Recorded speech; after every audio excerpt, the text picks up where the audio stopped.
Your alternative talk radio contact. The Planet. KGRAradio.com. With infinite complacence, people went to and fro over the earth about their little affairs, serene in the assurance of their dominion over this small, spinning fragment of solar driftwood, which by chance or design, man has inherited out of the dark mystery of time and space.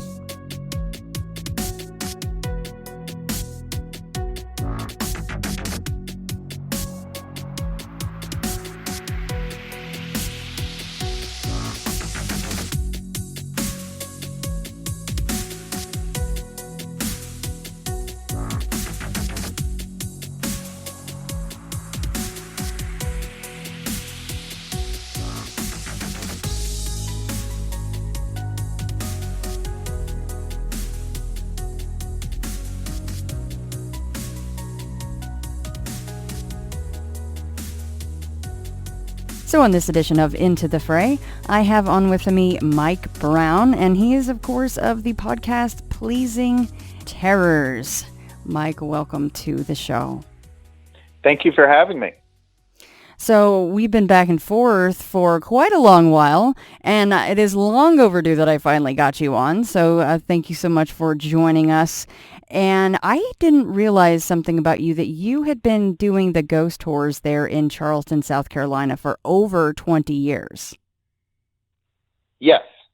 So, yeah, I started giving tours back in the 90s. So how did you get into that? Were you already kind of a deep dive into subjects like this, or it was just something you kind of took up and then found a passion for? Well, for me, I had kind of an unusual introduction to ghost stories and the paranormal, because I came into it through just regular old history.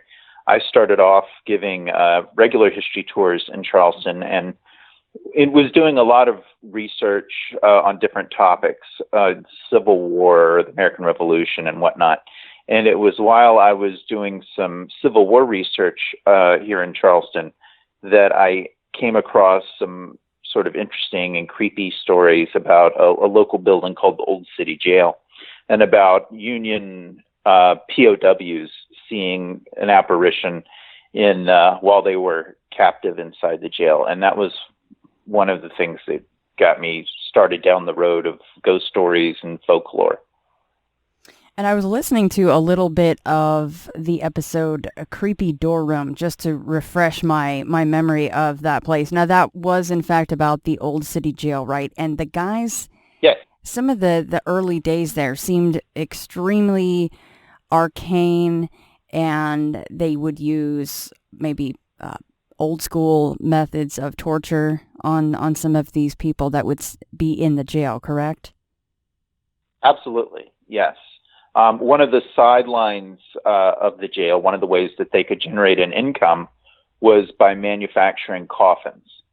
And evidently one of the most feared methods of torture that they would use there is that they would take an inmate and place them in a coffin, basically seal them in a coffin and leave them there for days at a time until the person basically till their sanity completely deteriorated.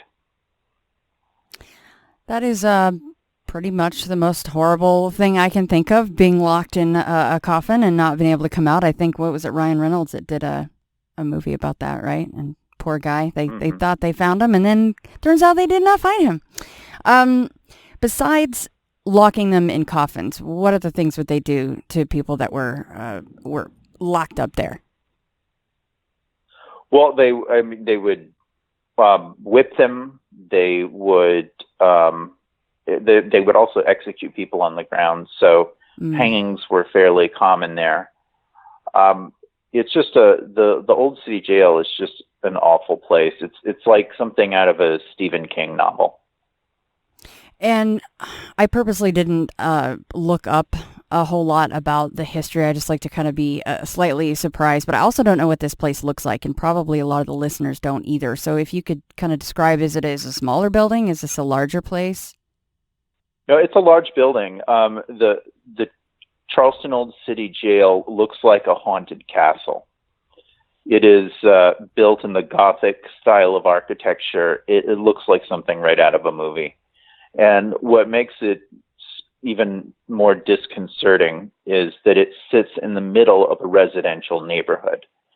So there are people who live in houses that are basically a backyard's distance, like a suburban backyard's distance away from this, central casting haunted location, and can see it out their bedroom window, and so it is, it really stands out when you walk by it.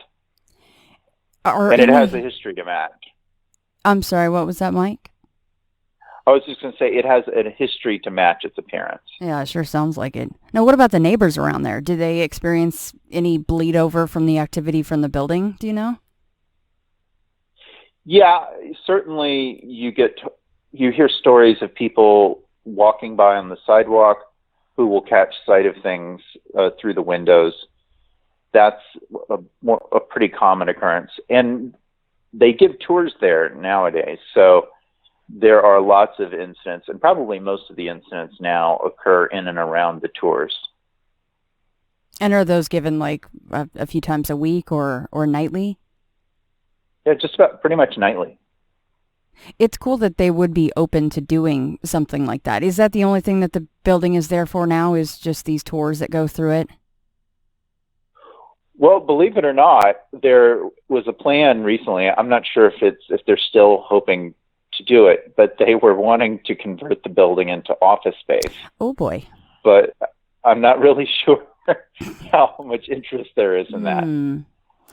Yeah, I would think that anybody that's in that area would be quite familiar with what went on in the building. It might be a little strange to, I don't know, have your desk over where somebody was sitting in a coffin for 3 days so that they were tortured. Yeah, I mean, even if you weren't familiar with it, even if you just saw it for the first time, it might prompt a Google just to be sure what it is you're looking at. Right. Oh, yeah, I'll have to keep an eye on that. That would be a very interesting thing to do with that building. I'm sure, though, that... so it's not like a historic site or anything like that? Well, it is privately owned. Okay. Charleston is full of historic buildings, and the problem with a building like the jail, and this is something that you see with a lot of, old hospitals and old asylums and old jails all over the country, is that you have these really interesting historic buildings. They're interesting architecturally, but they are generally in very poor condition and very expensive to renovate and maintain. And a lot of local and state governments just don't have the resources or the desire to do it. And so most of these buildings end up passing into private hands. And oftentimes they get turned into condominiums or, hotels or something like that. But occasionally with a building like the Old City Jail, it's left there. They're not quite sure what to do with it. And so they give tours of it. Right. So it works out well for those of us who want to be able to see the inside of it.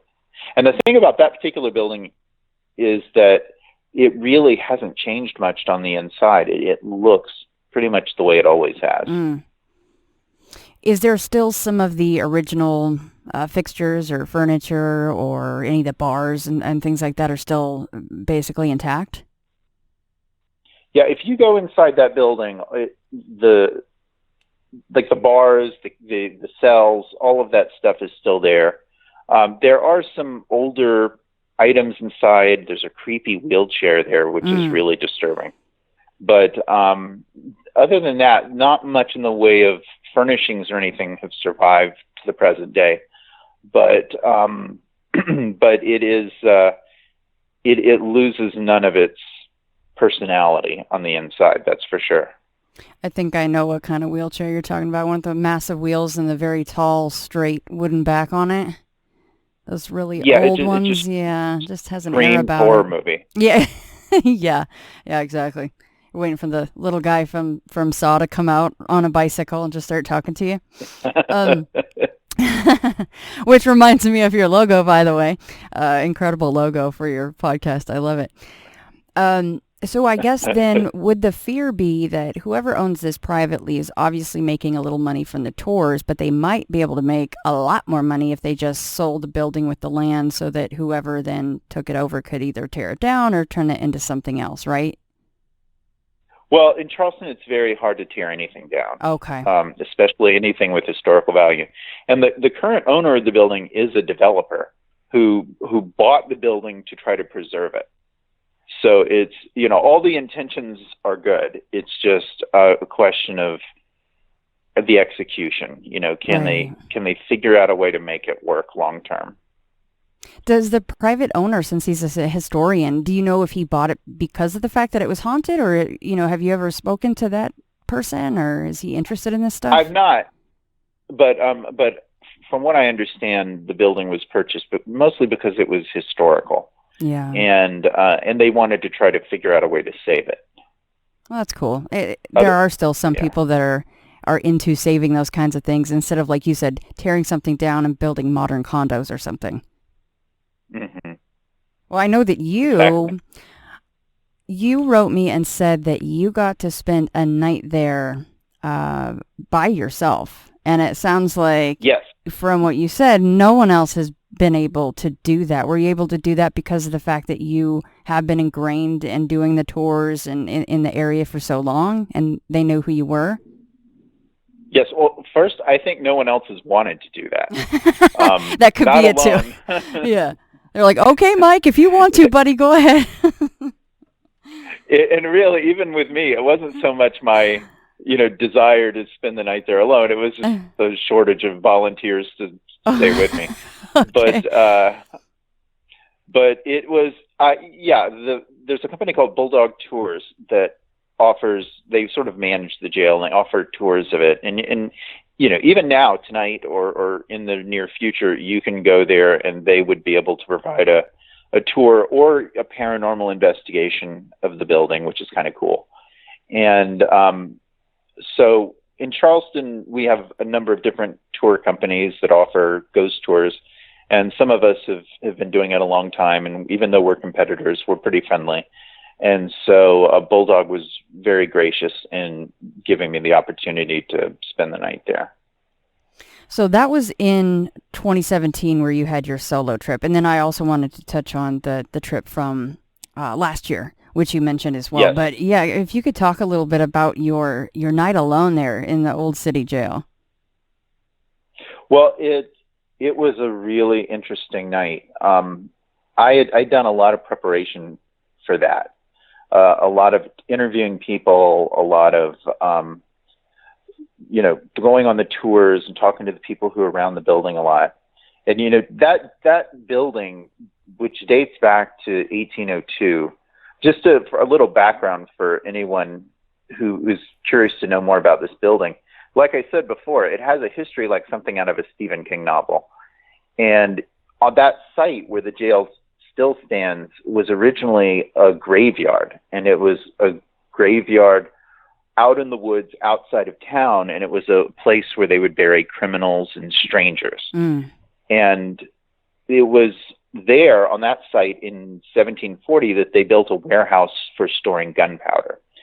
And they wanted to keep the gunpowder far enough outside the city that if there were some kind of accident with all of the explosives under one roof, that the city wouldn't be destroyed, or a large portion of it wouldn't be destroyed. And so they moved all this gunpowder out there to the old graveyard. And then during the American Revolution, there was an accident and that warehouse blew up, and it killed over 200 people. And so it was on that same site that they built the jail. And of course, the jail was just a horrible place.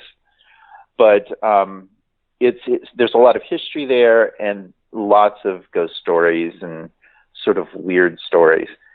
And so that was something that I became interested in a long time ago.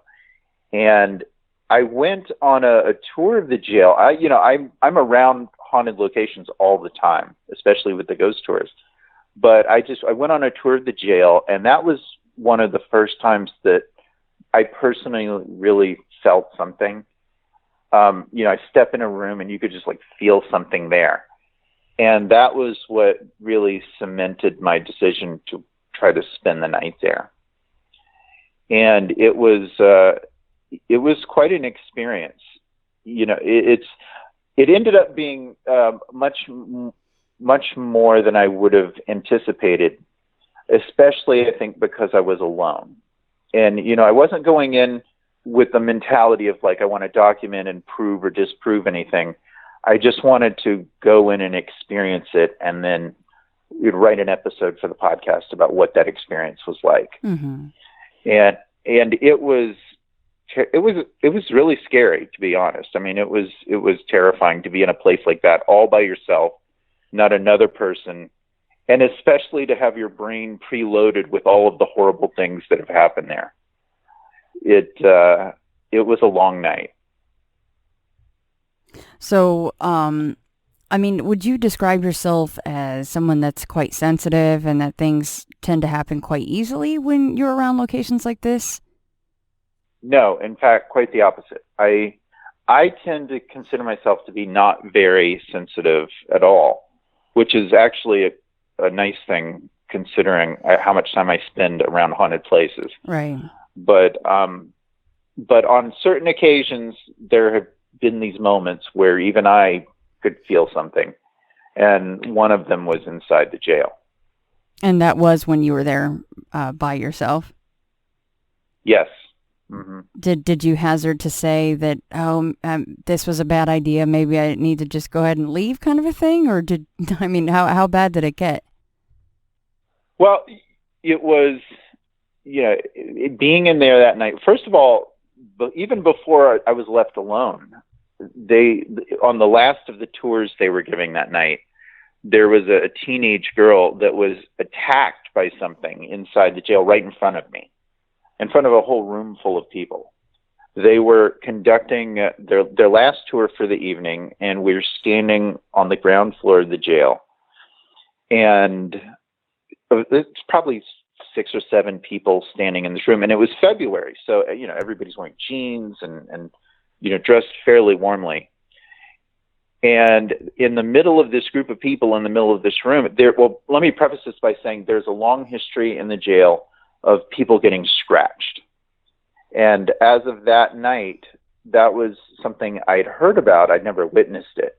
And what's peculiar about the scratching is that it's always supposed to be 3 scratches.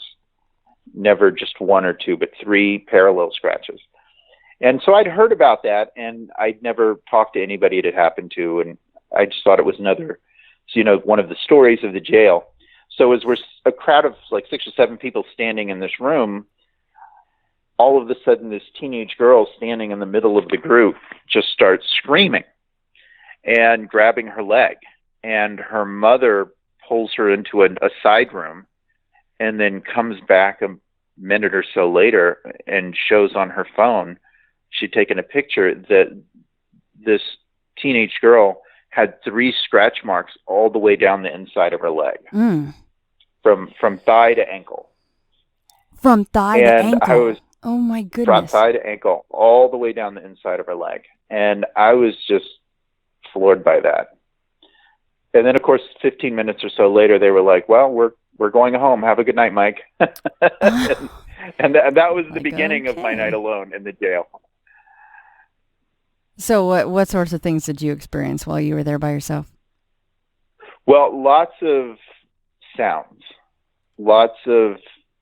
I could hear footsteps. I could hear like indistinct voices. I couldn't understand what was being said. I could hear doors opening and closing. There was one, in the night that I spent in the jail, there was one part of the jail I didn't go in. And this might seem to sort of contradict the whole point of being there, but one of the, I think, scariest parts of the jail is this sort of section on the back of the ground floor. And so as I was walking around the building, I got to the door leading into the space. It was basically a long hallway to the back of the jail. And I got as far as that door, and I could hear something down at the other end of this dark hallway. And I thought I saw something moving down there, and I just said, nope, that's it. This is my limit. I'm not going any further down this hallway. Did it look like a an amorphous shape, or was it more humanoid shape? No, or could you tell? It looked like somebody had crossed the hallway down there. Oh no! But it was dark. It was like really low lighting, and you know, I don't know what it was, but it's also, again, this is where sort of having your brain preloaded with all of the history and the sightings of inside the jail, and knowing that people have seen things down there and what's happened to people down this particular passageway. It just stopped me right in my tracks. I mean, was part of you wondering, oh, well, maybe there really is an alive human being down there that they didn't leave the building yet, or you knew, like, this is something else, so I'm not going to walk down there because I'm a little creeped out? Yeah, you could just feel it. It was just a feeling. You know, it wasn't the feeling of I'm not home alone. It was the feeling of something else is here. Well, not that wouldn't be creepy if it was a human being down there too, because you were supposed to be the only one in the building, right? So, was there a certain area that you spent more time in, or were you kind of just wandering around most of the building that night? Oh, I was just wandering around the building. I took a video camera with me, and I would set that up in one room, and I would wander around in other parts and kind of move things around as the night progressed, just listening and sitting in different places for a little bit and wandering through the whole building. And did you capture anything on video or EVPs or anything like that? Well, the only weird thing that I got on the, it was basically, it's an EVP, I guess, but it was on video. I had set the video camera up on the top floor of the jail, and the acoustics of the jail are such that even though it is it's not a super huge building, but it's a large building, but the acoustics are such that if there's a loud noise in the jail, it echoes through the whole building. And so I set the camera up, left it recording in one of the rooms where the people that give tours there say there's a lot of activity. And then I went down a couple floors and was just sort of looking around and waiting. And then when I went back up, I got the camera, brought it back down. And when I later looked at the video, even though it was quiet in the jail, to my ears, on the video, there's this loud banging sound, like someone was just beating on a piece of metal or something. And I couldn't explain how that noise would be recorded on the tape, but I wasn't hearing it when I was in the building. And how about the footsteps? How clear and loud was that? And was it, above you or, in the same room, that kind of a thing? That was above me. That was when I was on the ground floor. And the one of the weird things, too, is that most of the activity, it wasn't like constant over the course of the whole night. Much of it was condensed to basically about an hour from between like 3 a.m. to 4 a.m. is when most everything was happening. The old witching hour, I guess it's a cliche for a reason, right? That seems to be something that comes up a whole lot in the research that all of us do and the people that we talk to, that 3 a.m. kind of start time, like 2 to 5 or whatever, and it especially ramps up then. Yes. Yeah, I mean, it like you say, it's probably a cliche for a reason. So was there any point in time when you really felt like, this isn't really that fun and I shouldn't be here by myself, and there's a reason that no one stayed here by themselves except for me? Yeah, that started probably about 20 minutes before I was left by myself. with her being scratched. That is actually one of the longer scratches lengthwise that I've ever heard of, for having, well, they call it the mocking of the Trinity scratch or whatever they call that. If in fact that's what it is, who knows? We don't know. But the inside of the thigh all the way down to the ankle, like, holy smokes. Yeah, and it was just to hear someone scream like that. I mean, to see that reaction, it was completely genuine and terrified. And yeah, that was. So it was something, you hear somebody get scratched, and it's like the word scratch itself somehow seems insufficient, because you think of a scratch and you think of this sort of small thing, and this was something major. So it was one of the ones that was like kind of welted up, like standing up off of her skin from the sounds of it, especially since she screamed like she did. Mm-hmm. It seems like a lot of the people that say describe a scratch, from a spirit or whatever we want to label it as, they describe kind of a burning sensation. They don't say, "Oh, I'm being scratched." They go, "Oh, it's burning, it hurts." But boy, she had a strong reaction to whatever was going on with her. Yes. Yeah, it was, and I'm sure being in that type of place, in the middle of the night would definitely contribute to the level of freaking out you would do in that situation, even above and beyond the actual pain. Yeah. I imagine the whoever was locking up for the night and left you there, they're like, "Okay, bye, Mike. Have fun. Yeah. See you in the morning." Well, in advance of doing that, I wasn't even worrying myself until the people that give tours in the building started telling me that they thought I was crazy. Mm. And that's when because I figured, oh, these people are around this building all the time. This is probably no big deal for them to be here, because they're often there alone and they have to close up by themselves and that kind of thing. And I thought they probably think this is no big deal, but they were just like, I wouldn't do it. And that was when I started saying, what have I gotten myself into? So, and of course, I haven't heard the whole next portion of the story, which we're going to cover. But before we get to that, would you stay there again by yourself? I don't know. I had not my first night there was scary, but the second time I went back in 2018 was worse. And even though I wasn't by myself that time, and there are things that sort of happened around that made me think, I don't know, I might have pushed the envelope at that location a little too far. And it's something that you brought up on the episode of your show, which was about this, and it's something you kind of already hinted at as far as the amount of time that the tour guides spend in this building, and they have a connection to it, and like you said, they're connected, and they probably also feel a little bit protective of it. And something that we're going to cover as far as what happened last year when you said you went back and you weren't alone, I think you went with a couple of listeners, right? Is that you did bring, in fact, a Ouija board into the Old City Jail, and some of the employees there, the tour guides, weren't all too happy about that.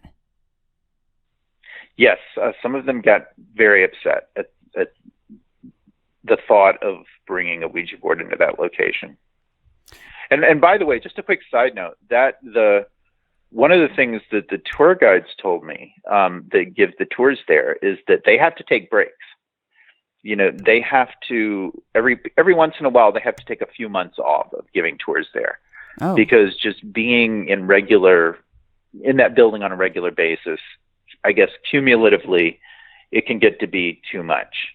And one of the people that gives tours there, who's a good friend of mine actually, had even given a tour to Elaine Warren when she visited Charleston on one occasion. And she told him that he should be careful how much time he spent in there. Wow. Yeah, Lorraine Warren is renowned for being extremely sensitive, unlike people like you and I, Mike, right? So, regardless of what you think of the Warrens, Lorraine Warren definitely seems to have some gifts. So if she was telling me that, I would definitely probably take heed. Yes.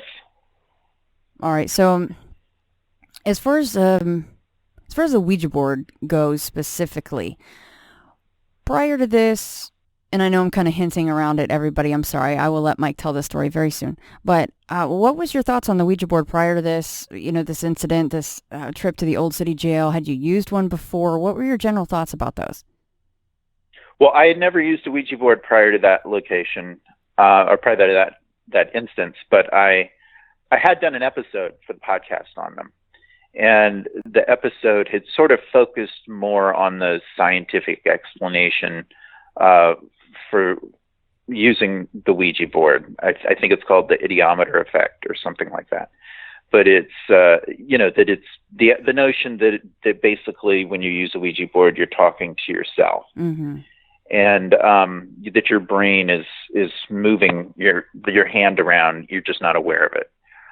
My opinion on that would change after that particular night in the jail with the Ouija board. Interesting. I shut off that episode before I got to that because I wanted to have a little surprise for myself. So I don't quite know exactly what had gone on that night. So I'm excited to hear. Well, there were 2 listeners to the podcast named James and Jordan who contacted me, and they were coming to Charleston, and they asked me if I wanted to take a Ouija board into the jail and use it there. And I think I was probably feeling a little overconfident, having spent the night there alone Mm-hmm. and come through it okay. And I was like, sure, why not? And they didn't bring a Ouija board with them, and I happened to own one. I'd never used it before, and I had no intention of using it. I had just found this creepy looking Ouija board on eBay and bought it for decoration. Right. And however, when the Ouija board arrived, it was a lot creepier in person than it was in the picture on eBay. There was something about just the Ouija board itself, I didn't like looking at it. And I spent too much money on it to throw it away, so I just kind of stuck it behind a door and tried to forget about it. Oh, so you bought it to hang it up, but then I mean, did you in fact hang it up in your office like you intended? No, I stuck it behind a door. Really? Because it was that creepy? Forget about it. Yeah, it just is some. And again, I'm not sensitive, and I'm around this stuff all the time. And there was just something about it. I was just like, I don't like it. Wow. I just tucked it away and tried to forget about it. But it was there. And so when James and Jordan came to me with this idea of going in the jail with the Ouija board, I said, okay, well, I have it, and we can use it. And we had done, I'd done some I'd never used a Ouija board before, so we did some reading up on sort of Ouija board legends and things like that.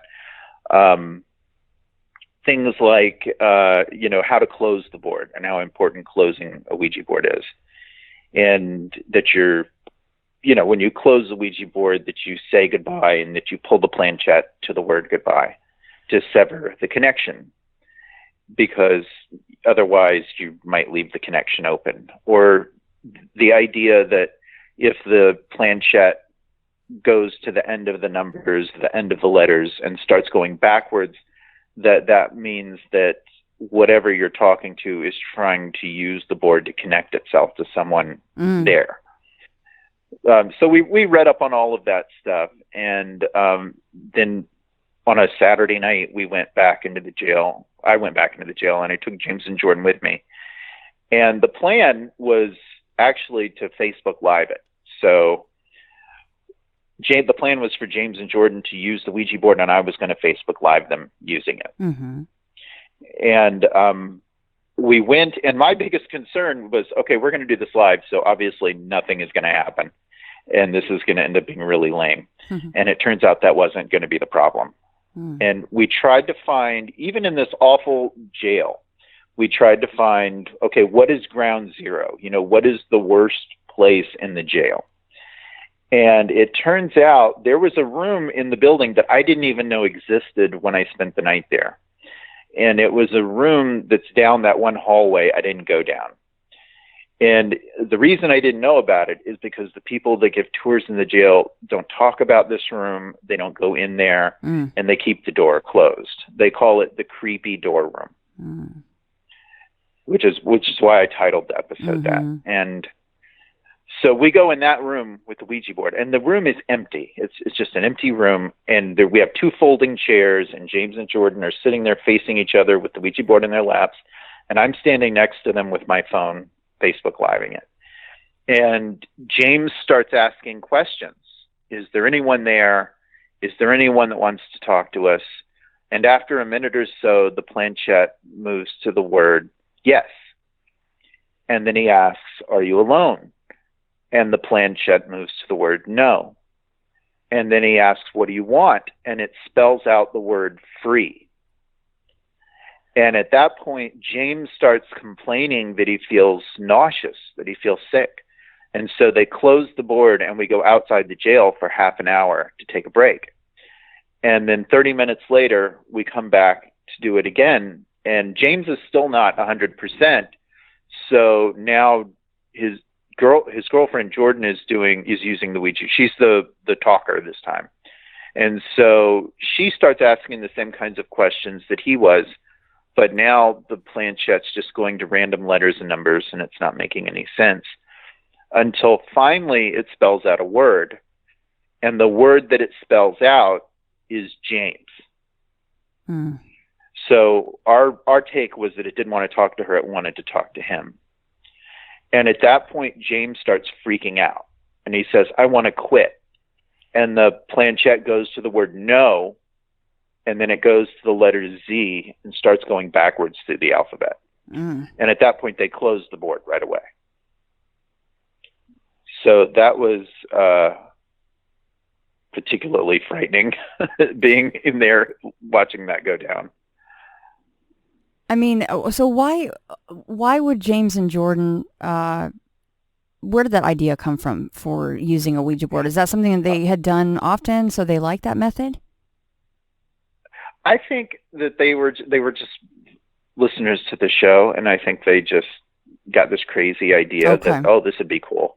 And I just went along with it. So they're frantically now trying to just close out the board, and at that point, they had had enough of using said board. Yes. Yeah, that was it. We were done. And I thought it was, okay, this is great. You know, this will make a great episode for the show. Mm-hmm. And I took my wife wouldn't allow me to bring the Ouija board back in the house after that. So it sat in the trunk of my car for the next week. Yeah. So before we get to the other part of the story, what was the description of this board on eBay? You know, what did it have a claim to fame, or was there something that's supposed to be particular about it, or just looked cool? Yeah, it just looked cool. Okay. It's like a wood board with a hardwood board with it has the normal Ouija board stuff, and then it has like demons drawn on it. And a Latin phrase at the top that says, we condemn that which we do not understand. That does sound like a cool board. And I've seen those that are like handmade wooden. They're not the usual, the cardboard stuff we could buy at Toys R Us, which I think is hilarious. But yeah, those boards go sometimes for quite a pretty penny out there. Mm-hmm. So you stuck it in your car in the trunk for the next couple of weeks, huh? Okay, so we're going to go back to James and Jordan. So you guys close out the board, right? So you're done with the Ouija board. Do you then immediately leave the creepy door room and continue investigating, or what goes on after that? No, that was it for the night. They were so freaked out that we were just out of there at that point. So you gave them what they wanted, basically. We had done some investigating in the building before we did the thing with the Ouija board. We kind of saved that for last. Gotcha. That was the coup de grace, though, huh? They're like, okay, so that worked. We're going to go. And we didn't even start using the Ouija board, I think, until 2 a.m. Okay. So, I mean, it was already pretty late. And you guys were experiencing what you had the last time with the footsteps and just banging noises or whatever might have been going on, like that was more quote-unquote normal? I did not hear any of that activity that I had heard the first time. It was much quieter at that point. Okay. The sole incident that night seemed to be focused around the Ouija board itself. Okay. And obviously James, and he was the one that felt sick, so he was being affected by that. Yes. I know there was something else that happened to you after this. It was, I think, that very next weekend, you said. But what about James and Jordan? So they go home. They had their big bang night out at the Old City Jail with Mike Brown of Pleasing Terrors. I mean, did anything subsequently happen with them? No, they were good. They seemed to have no ill effects in the aftermath of that. All right. Well, what happened to you though that next weekend? Well, I would file this under, judge for yourself, whether how connected it is. For me, it felt connected, but I'll let everyone decide for themselves what they think. But exactly a week later, the very next weekend, I drove to Louisville, Kentucky to do a live show for the podcast, along with a couple of other podcasts. And I took the Ouija board with me, which I really didn't have a choice because I had to keep it in the trunk of my car. I didn't have anywhere else to put it because I wasn't allowed to bring it in the house. So I took the Ouija board with me, and I had it on a stand, and I told the story at this live show. And the next day, which was Sunday, April 29th, I was driving back to Charleston. And because of some construction on the interstate, I got routed onto this back road. And so it's about 4:00 in the afternoon, and I'm 15 miles north of Asheville, North Carolina. And it's an absolutely beautiful drive. And I'm really enjoying it. And as I'm driving down, and the Ouija board's in the trunk of the car, and I'm driving down this mountain road, and then in the oncoming lane, for no apparent reason, an SUV just veers into my lane and hits me head on and completely destroys my car. And I had a broken collarbone and a bunch of other injuries as a result of it. Most of the first responders said that they were surprised that I survived the accident, especially not having been injured any worse than I was. But so I was a mess, and certainly not able to get home by myself. So my wife had to come get me, and we spent the night there. And then the next morning we were coming back to Charleston. But before we did, we went to the lot where they towed the car to see if we could salvage anything out of it. And everything in the car was destroyed. Even in the trunk, everything was destroyed, except for the Ouija board, which was in perfect condition.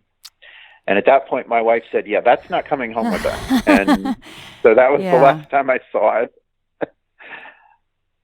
So I imagine, unless somebody threw it away, I imagine that somebody has grabbed it. Grabbed it up, yeah. Has a Ouija board that has a story attached to it that they don't know about.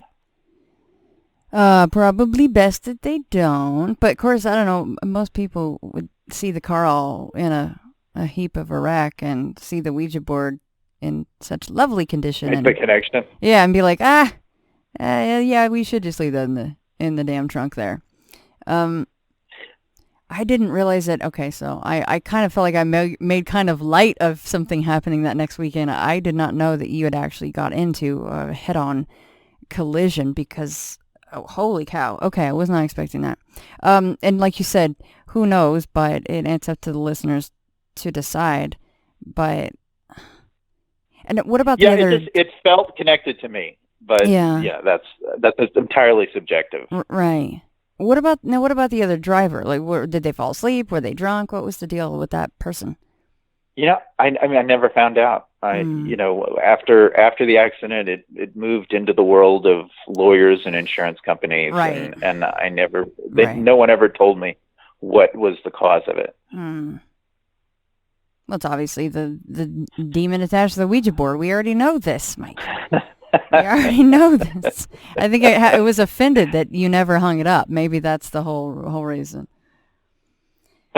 But yeah, so I was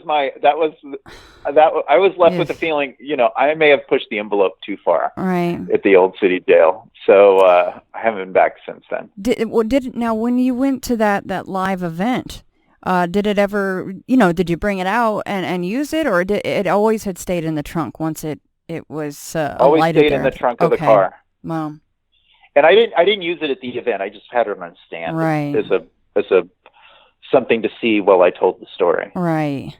Oh, I don't know. I was not expecting the car crash. Holy smokes. Okay, yeah, no more Ouija boards for you, Mike. So then, okay, so swinging back to the old city jail before we move on. Fascinating building.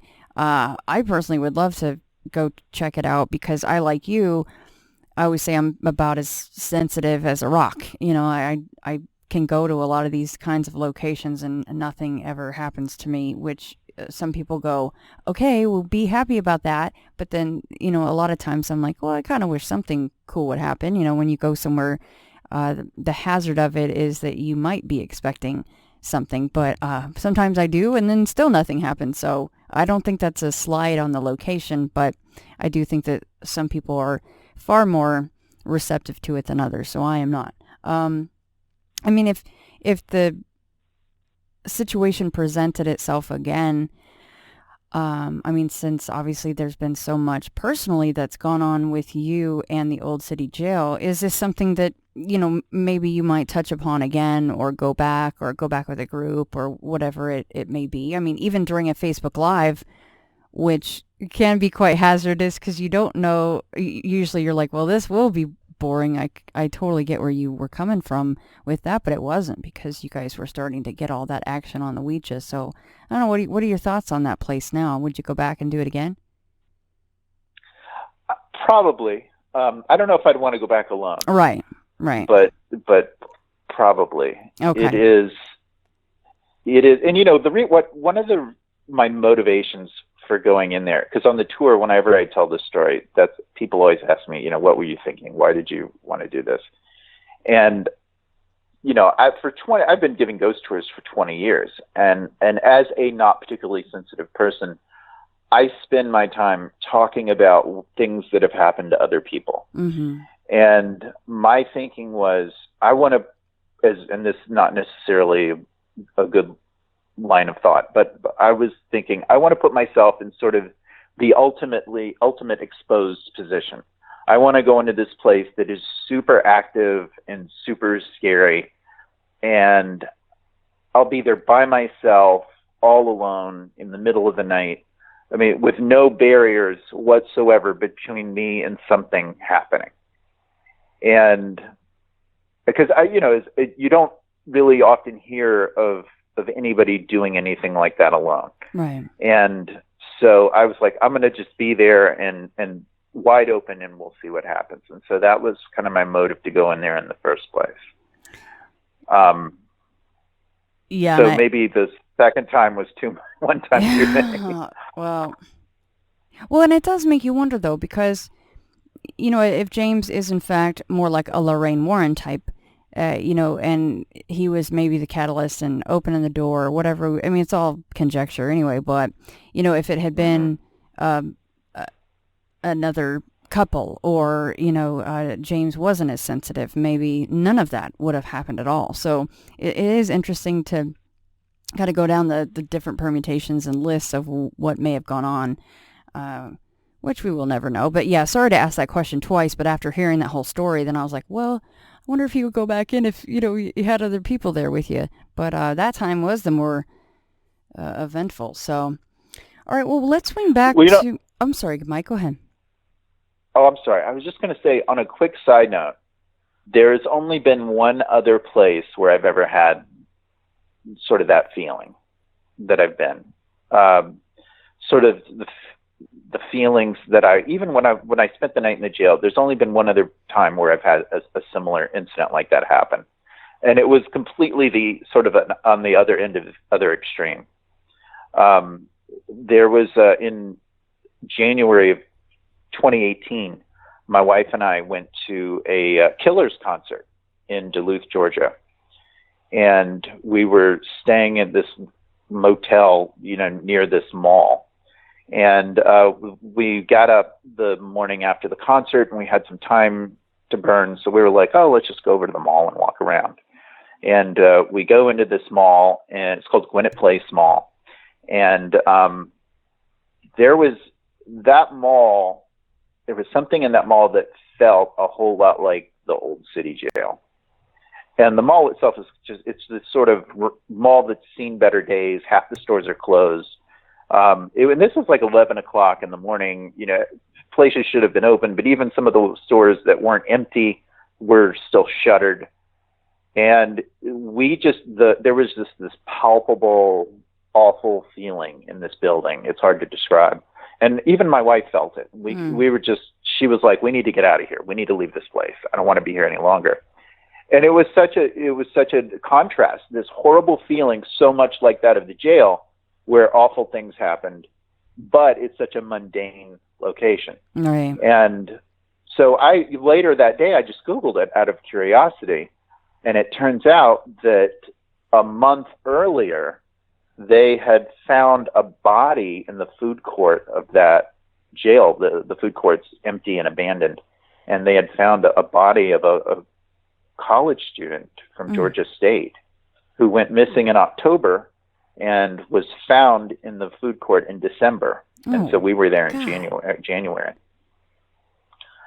Maybe you are a little bit more sensitive than you think then. But interesting pop culture tie-in to that story is that very food court and that mall, but specifically that very food court is one of the locations featured in the new season of Stranger Things. Oh, really? Mm-hmm. The Gwinnett Place Mall? Yeah, Gwinnett Place Mall. I've had a number of shows lately out of Georgia. Just a lot of creepy stuff out of Georgia. In fact, one of the cryptid shows was Gwinnett County. So I think that's the name of the county, right?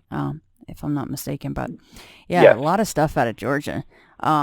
Okay, no, that was that's where I was going anyway. When I interrupted you was, what other kinds of happenings have you had? And, what kind of places do you cover on the ghost tour in Charleston? Like, why are they even on the tour?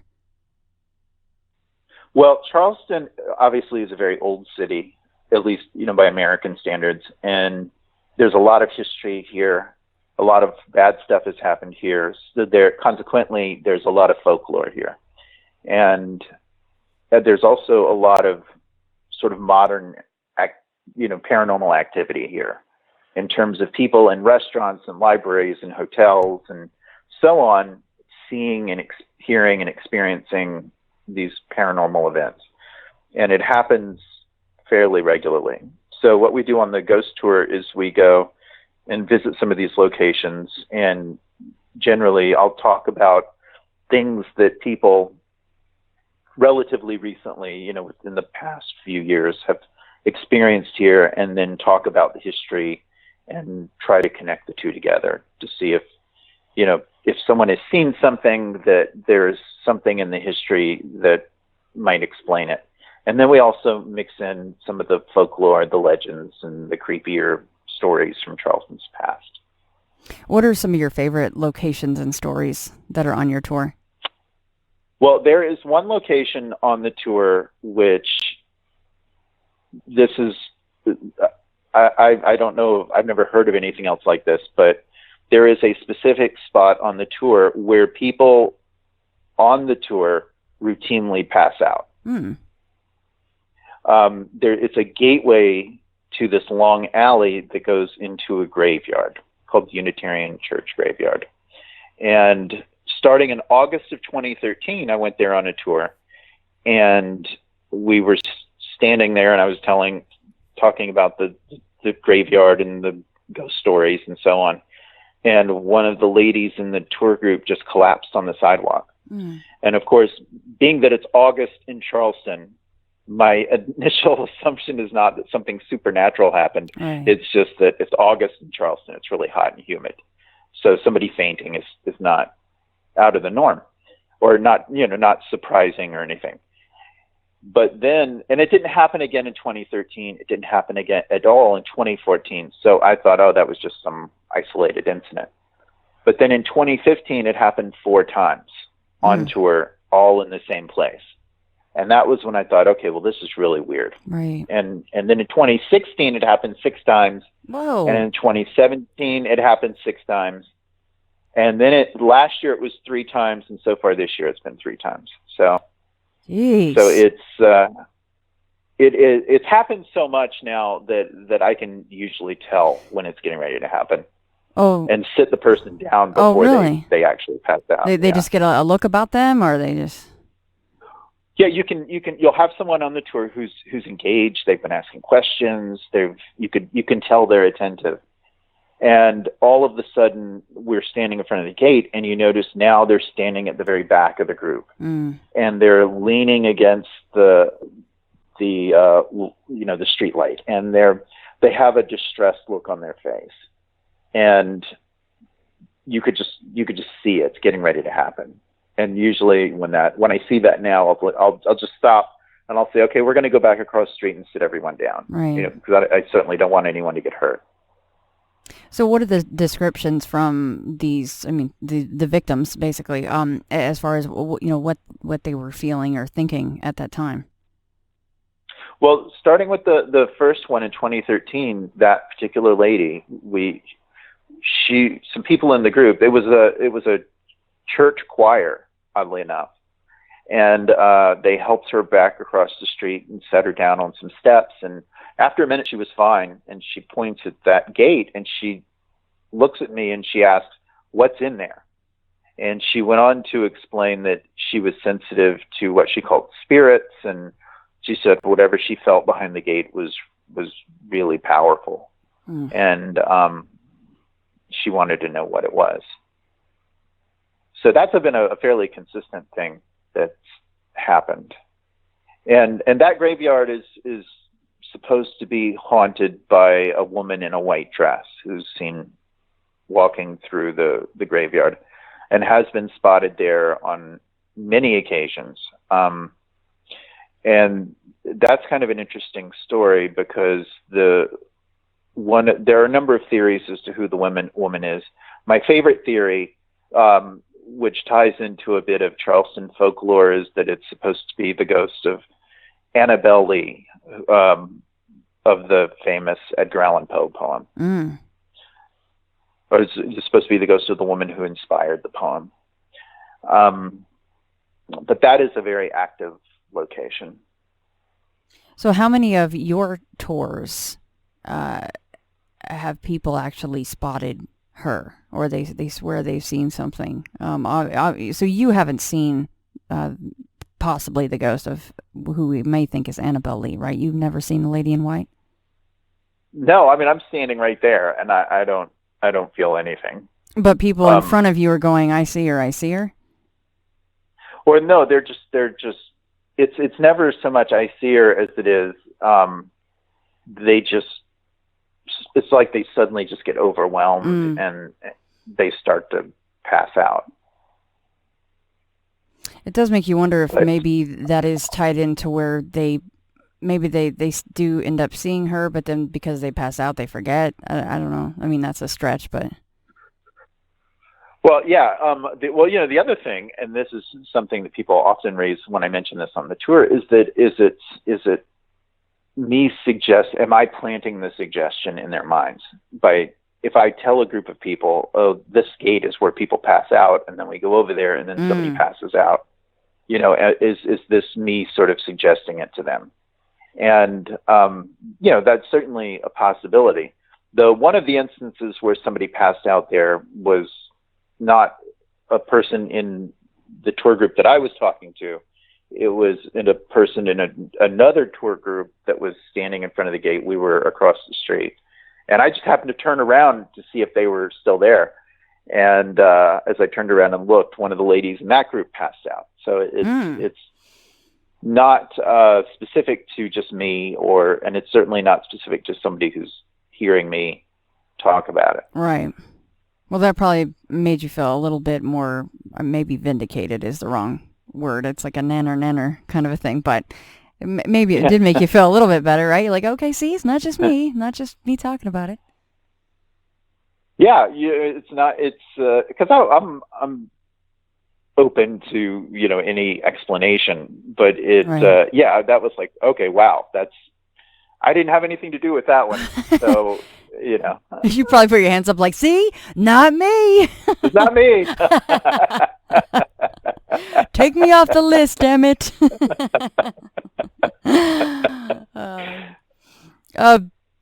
So what about one more location or story that you really enjoy on your tour? My favorite place, there's a place we call Bloody Alley. Which is my favorite location at night, because and one thing I love about I love Charleston at night much more so than in the daytime, because at night Charleston is a very quiet city. So especially in the parts of the historic district where we give the tours. So for the most part, a lot of the traffic is gone.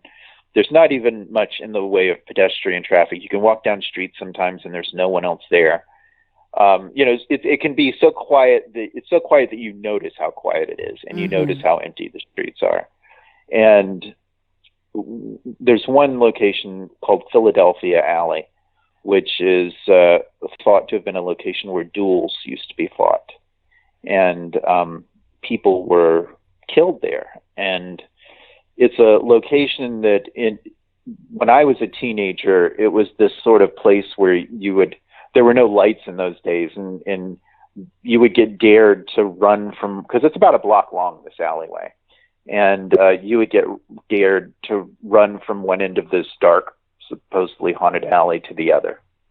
And nowadays, they've beautified it, and it's very pretty, but it also can feel very eerie at night.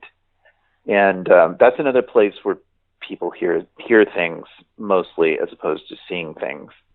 Though occasionally, and this is a story about it's supposed to be haunted by the ghost of a doctor named Joseph Ladd, who fought a duel in that alley in 1786 and was killed.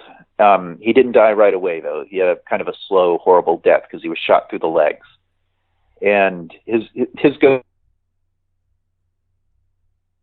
with another local house where he actually died, where he lived at the time, and where he died. And people in the house have talked about, there was a particularly frightening incident where there was a couple staying there that were friends of the owners at the time. And it's the middle of the night, and they're all alone in this, basically a mansion. And the wife wakes up and she hears this noise, and she goes to the bedroom door and opens it. And even though they're supposed to be alone in this house, there is someone downstairs whistling. And, in typical sort of horror movie fashion, she doesn't then wake up her husband. She goes alone out of the bedroom and starts walking down the hallway. And right before she gets to the stairs, the whistling stops. And then she said it sounded like somebody in boots started running up the staircase. Wow. And at that point, common sense kicked in, and she turned around and ran back to get help from her husband. And the two of them went through the whole house, and there was just no sign that anyone at all had entered the location. And the interesting thing about that is, and they didn't know anything about the story or the history or anything like that, but this doctor that was killed in the duel in what's now called Bloody Alley and died in that house, and in fact died in the bedroom they were sleeping in, was nicknamed the Whistling Doctor, because he was known for doing that as he would walk around to go tend to his patients. That's interesting verification for somebody that didn't know the story, and she's like, yeah, I heard whistling and went to check it out. That's cool. Mm-hmm. Yeah, so every once in a while you just get these weird moments like that, where people will say things or talk about things that they'll ask me about something, and it's like you've never heard this story, but you're stating something that you experienced that seems to confirm the story. Right. And so that I always love when that happens, and it maybe happens a couple times a year, but I always love that. I have a lot of whistling in my house because I have birds. But if I knew for a fact that the whistling didn't come from my birds, it would bother me. Like the whistling thing, I've heard lots of times from people, and I don't think I would like that too much if I was, home alone and you're just like, who in the hell's whistling? That's not right.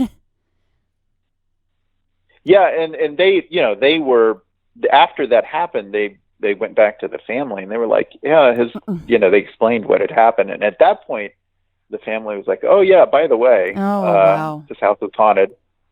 That is so cool. And he happened to be nicknamed the Whistling Doctor. And they're like, oh, goodness me. I wonder if they probably didn't stay the night there again, huh?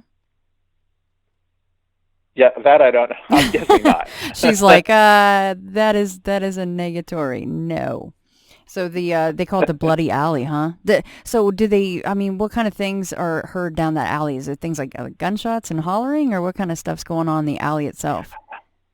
A lot of it is, again, it's sort of like with the jail, footsteps, the indistinct voices. There, instead of scratching in the alley, though, people talk about getting shoved. Walking down the alley by yourself, and then you get shoved, and you turn around, and there's no one there. So some physical contact, but it's mostly auditory type things. But and then there's haunted hotel. There's a hotel called the Marion Hotel, really old hotel here in Charleston, which is supposed to be haunted by the ghost of, I forget the name of the guy, but it was a man who committed suicide. I think this was like early 20th century. He jumped out of the window of room 1010, so 10th floor of this hotel, and I know that story, but it's not a story that I tell on the tour. And so I had a mother and daughter on the tour one time, and they were telling me that they were staying in the Marion Hotel, and they had something weird happen the night before. They were going up to their hotel room, and they get in the elevator, and they're staying on the 7th floor, so they hit the button for the 7th floor. And this is, I guess, some really sort of old school elevator, and it's just super slow. And so the elevator starts going up, and then at some point as they're going up, the elevator just stops mid-floor, and it's just stuck.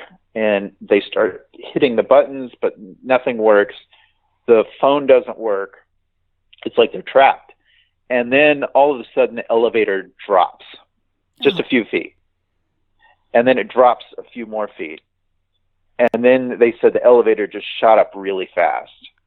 And when it finally stopped and the elevator doors open, they're on the 10th floor. Oh my God. So somebody comes and tells you that story, and then you realize, you haven't said anything about it. You know the story, and it's like, okay, that's really creepy. Yeah, no, that sucks. Elevators are not the older ones. I think that one of the oldest elevators I've been in, which is probably that old compared to what you guys have on the East Coast, is at the Hotel del Coronado, which is supposed to be haunted, and they have those cool, like, more open elevators with all the golden sconces around it and everything. Oh yeah. But yeah, it drops a couple times and then shoots up to the 10th. Nope. That's not cool. They're like, well, we're hoofing it to the stairs now from now on. Yeah, I mean it's they don't know that story, but it's all this weird stuff happened, and it connects to that specific floor. 1010. Do you think there's any, I don't mean to be conspiratorial, but as far as the people passing out near the Unitarian Church Graveyard, is there any tie-in with the number of people that have passed out, or, the gender or the age or anything like that? Is there any tie-ins with any of that? Well, it's mostly been younger women. It's certainly all women. As far as I can recall, it's been younger women. Okay. That's interesting. I mean, considering the famous ghost there is the lady in white, right? Mm-hmm. Also a young lady. Yes. But there's no other, it's not confined to this 1 month. It's the incidents have occurred all throughout the year. There was no real one thing that stuck out as being consistent other than the location. Right. And of course the fact that, I guess, that it involved specifically women. Okay. Yeah. Sorry to digress there. That just popped into my head. So for those people who may not be familiar with Mike Brown, who we're talking to right now, and his show Pleasing Terrors, so what kind of things do you cover on your show, Mike, and what do you have upcoming that you might be researching for the show? Well, the thing I love about doing the podcast is that I'm not confined to one city like I am with the tour, and I have a lot more freedom in terms of storytelling. And one of my favorite things to do on the podcast is to take something paranormal and then combine it, mix the story, sort of weave together a story that combines elements of the paranormal with elements of true crime, with history or mythology or folklore, and just kind of weave them all together into one story. For example, the first episode of the show that I did was about the Hotel Cecil in Los Angeles, and the infamous story of Elisa Lam and her disappearance and all of the strangeness associated with that. And so, of course, that's something that's been covered on a lot of podcasts. But what I did with that particular episode was to combine that story with this, because one of the things that I noticed when I watched the video of Elisa Lam, who's last seen in this creepy security video of the elevator, is that she's wearing a red hooded sweatshirt. And that was something I it's not, obviously is just a bit of minutia and doesn't really come up in most discussions of her case. But what I did was I used that to sort of combine this story with the telling of the story of Little Red Riding Hood and kind of weave the two things together. And those are my favorite episodes, when I can sort of mix things like that to have one story. Right now, my latest episode, which one of the bad things about that car accident after the Ouija board incident was that pretty much put my show mostly on hiatus for a good while. I put out a couple of episodes since then, but the most recent episode I did, which was a few months ago, was about Savannah. And I did a part 1 episode of Savannah. So this month I'll be putting out a second part, hopefully in a few weeks. And then I'm hoping to kind of get back to more of a regular release schedule after that. It's just taken a while to sort of get everything back on track after the accident. Absolutely. Yeah, and I'm so sorry about that. I had not realized that you were in the head-on crash and everything, and that was tied into that. Holy smokes. But I'm happy to hear that you're okay. Oh, yeah. Yeah, I'm doing great now and Ouija board free. Yeah, so hopefully it'll stay that way. No matter how wonderful it looks on eBay, you're going to have to say no. Not that I don't think you need any convincing of that at this point.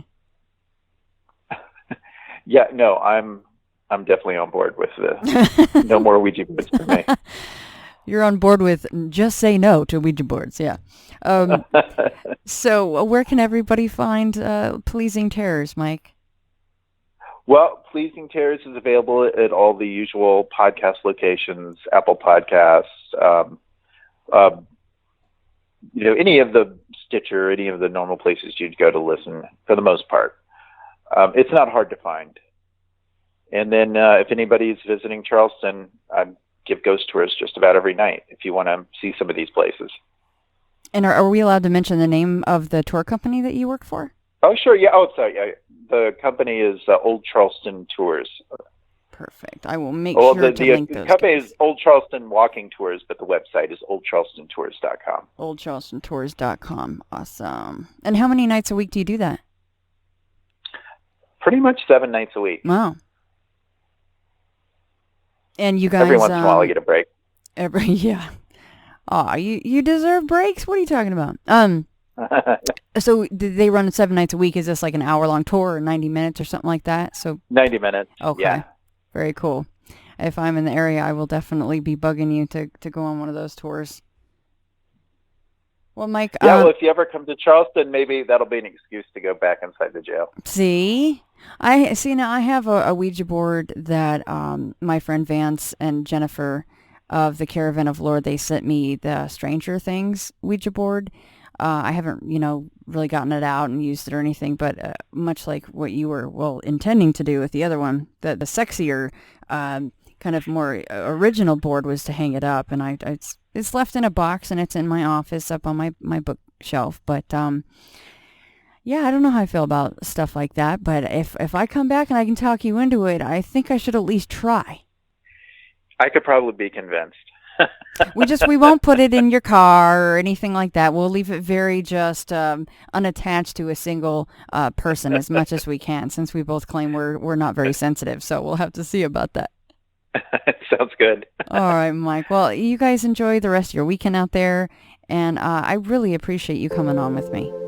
No, thank you. It was a pleasure. Well, I'm so-and-so. I was given this name by my parents. I've been to such and such a college. I've done these things in my profession. I produce a little biography. Buddha says, forget it. That's not true. That's some story. That's all gone. That's all past. I want to see the real you are now. Well, nobody knows who that is. Because we don't know ourselves except through listening to our echoes and consulting our memories. But then there's a real you, and that again leads us back to this question. Who are you? That is the real you. We shall see how they play with this exam by the koans to get you to come out of your shell and find out who you really are.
he says, when you settle down in the train to read your newspaper and so on, you are not the same person who a little while ago left the platform. If you think you are linking your moments up in the chain. And this is what binds you to the wheel of birth and death. But when you know that every moment in which you are is the only moment, this comes into Zen. A master will say to somebody, "Now get up and walk across the room." And he comes back and he says, "Where are your footprints?" They've gone. So where are you? Who are you? When we are asked who we are, we usually give a kind of recitation of a history.